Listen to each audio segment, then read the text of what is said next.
Is our system of money in the United States just one big scam? Well, actually, that's the short answer, but that's not an answer that people really can understand, because all of us, including myself, we were raised with the concept that our money system was very sound.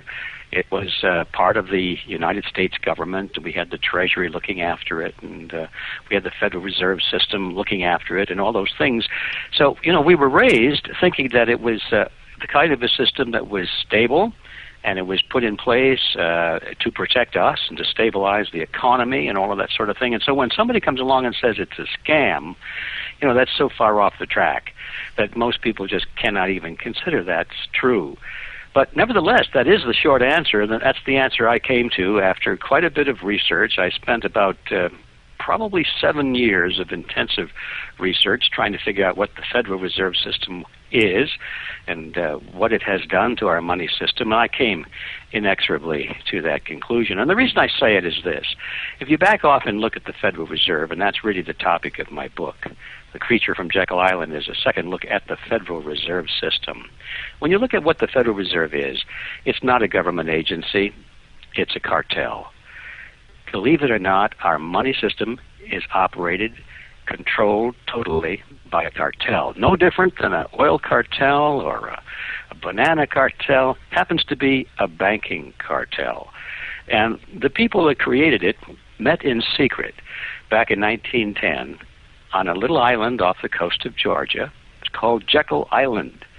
And that's the reason I called my book The Creature from Jekyll Island. It's a real island. And back in those days, it was completely owned by a small group of billionaires from New York City, people like J.P. Morgan, William Rockefeller, and their business associates. This is where their families went to spend the cold winter months. It's a beautiful place. You can visit it today and see those mansions. And, of course, you would have to visit that big clubhouse that's still standing. That's where they met. And for a whole week, they sat around a table there on Jekyll Island in secret, told nobody they were going. For years afterwards, they denied that they went. They even changed their names when they took the trip, all kinds of secrecy. And they sat around a table and they created the banking cartel that would control the nation's money supply. They took it back to Washington after they were all done and gave it to the politicians. They took off the name cartel across the top and wrote in the phrase Federal Reserve Act. They passed it into law. And now all of us are required by law to live under the conditions of a banking cartel that was completely drafted in private and in secret by the banks themselves. And like any other banking or any other cartel, whether it's a banking cartel or a banana cartel or an oil cartel, whatever, the whole purpose of these organizations is to further the objective of the members of the cartel. That's it, period, nothing else. So if you wonder why in recent months that during this financial crisis that all of the money that's being created out of nothing, these billions and trillions of dollars, you may have noticed, where is it going? Yeah. It's going to the banks. Yes, yes. Well, of course it's going to the banks because the banks are making the decisions. This is a banking cartel. And once you understand what it is, you realize that this whole system of bailouts and all of this quantitative easing and all of these fancy names they give to it is nothing but legalized plunder of the American taxpayer, because all of that money comes out of our pockets either directly in the form of taxes or indirectly in the form of inflation. And that's where most of the action is going to go on, is through inflation. So yes, it is a scam. It's a scam by which a very powerful but very smart group of people who dominate the banking industry have figured out how to get into the pocketbooks of the average American and make them like it, because they're told that it's all for the best of America. So if that isn't a scam, I don't know what is. I hear that. These days I find myself constantly going back and referring to your book, The Creature from Jekyll Island. I'll watch the news and then I'll check your book, and there it is. A lot of what you talked about. It truly is alarming that a lot of what you predicted in that book, which was published, 17 years ago, is now coming true. For example, Chapter 2, the title, The Name of the Game is Bailout. I mean, how in the world were you able to see all of this coming more than 17 years ago? Well, it really wasn't very difficult. It's just a matter of seeing what they were already doing And also, it's a matter of understanding what they were. As I just said a moment ago, once you understand that this is a banking cartel, and that the whole purpose of this cartel is to further the interests of the banks, once you understand that and really you get your mind around it, then it's pretty easy to predict what these people are going to do. Regardless of what happens, they're going to do those things which fatten the pocketbooks of the banking fraternity. And it was designed back in 1910 on that meeting, in that meeting on Jekyll Island. They talked about how this thing would work, why they were doing it, and one of the objectives was to bail them out because they knew the system they were putting together was not sustainable, would go on for a long time, but they knew it eventually would come unglued, or they felt it could come unglued. It always had previously in history. When you create money out of nothing, all of a sudden, the money supply is completely removed from anything of tangible value. And so if people can create money out of nothing, as they do through the Federal Reserve System, you know what they're going to do? They're going to create money out of nothing. And they're going to create more of it and more of it and more of it until finally the supply just floods through the economy, and it's much greater than the goods and services that chase after it, and you've got this thing called inflation. And eventually that has a payoff. It's like giving somebody cocaine.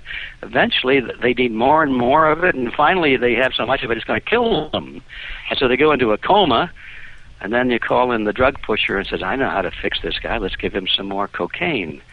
So they knew from history that these systems always collapse, and they figured down the line this one was going to collapse too. So the question was what to do about it.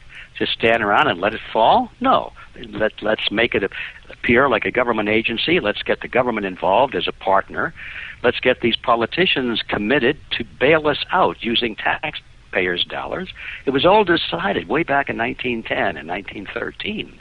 So I knew that. And I also knew about certain laws of economics, which were pretty obvious from even a high school kid that spends a little time looking at the history of money and banking throughout history. That's just very simple history.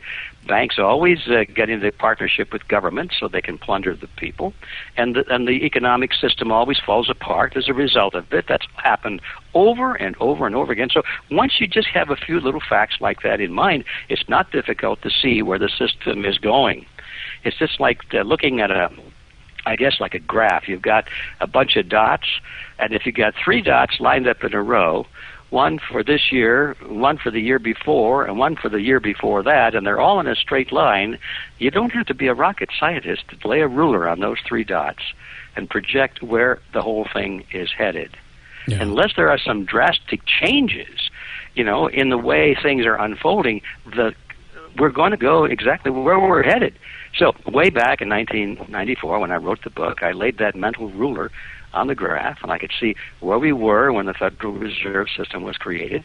I could see where we were also in 1994 when I wrote the book, and I just projected into the future, and voila, that's exactly where we are now. Yeah. So it didn't take an awful lot of brains to do that. Well, there weren't too many people who were putting it together back then, I'll say that, at least not out publicly. But, most people still don't understand. You were talking about the cartel idea, that the Federal Reserve is this big cartel. Of course, anybody knows that the more business you have with a cartel, the more danger that you're in.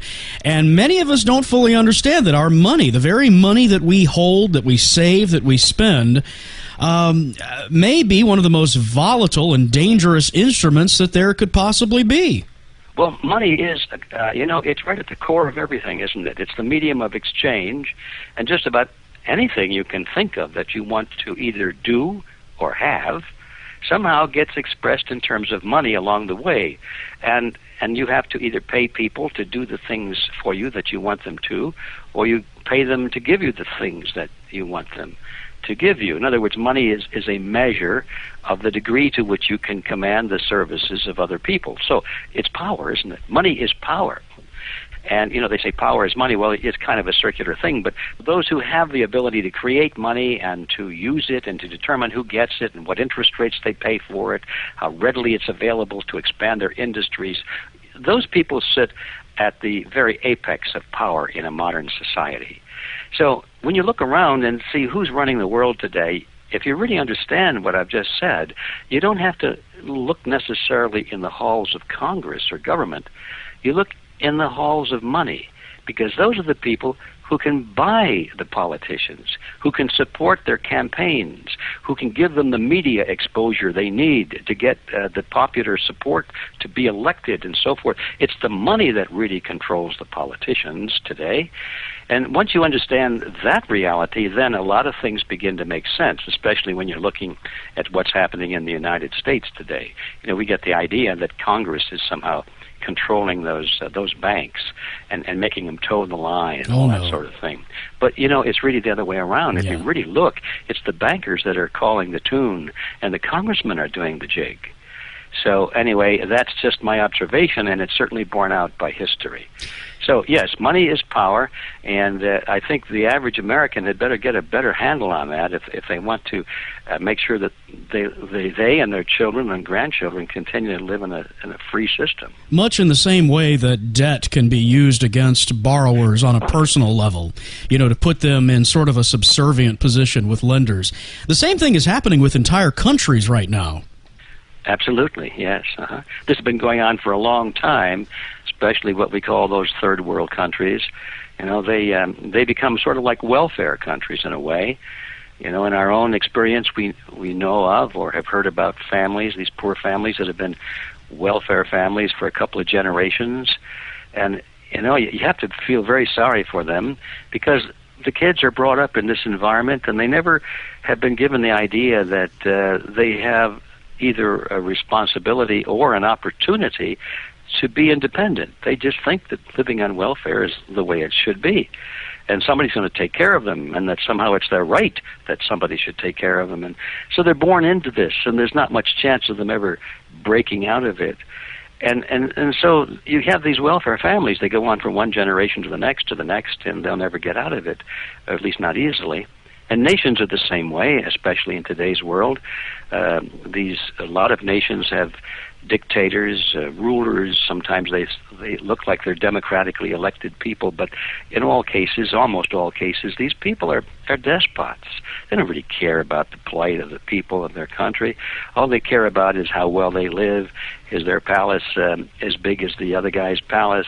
Do they have a suite of rooms at the Waldorf Astoria when they go to the United Nations and participate in these meetings? Do they have limousine services? How many yachts do they have?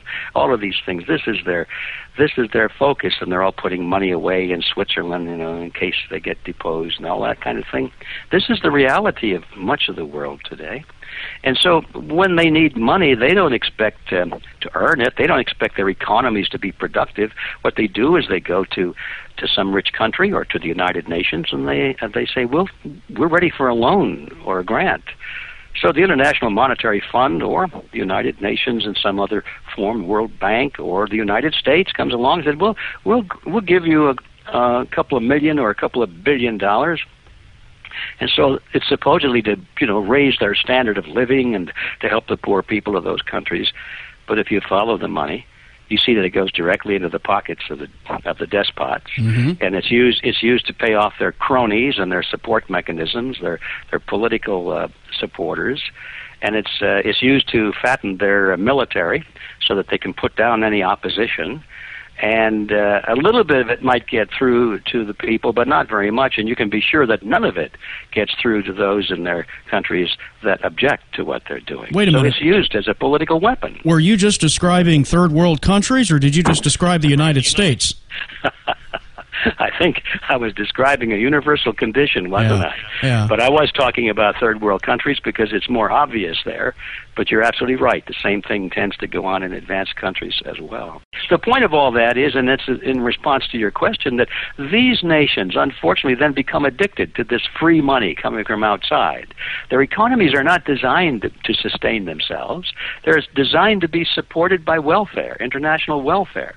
And so they go from one leader to the next, one regime to the next, and the nations have no chance of ever breaking out of that. And so the leaders of these countries now are completely dependent, philosophically and politically, and certainly economically, on the source of the money, which is the United Nations. And so they're brought into this global political structure, and they, as long as they're good little boys and girls and do exactly as they're told, they continue to get the money. But if they break loose, then they're cut loose, and they literally wither on the vine.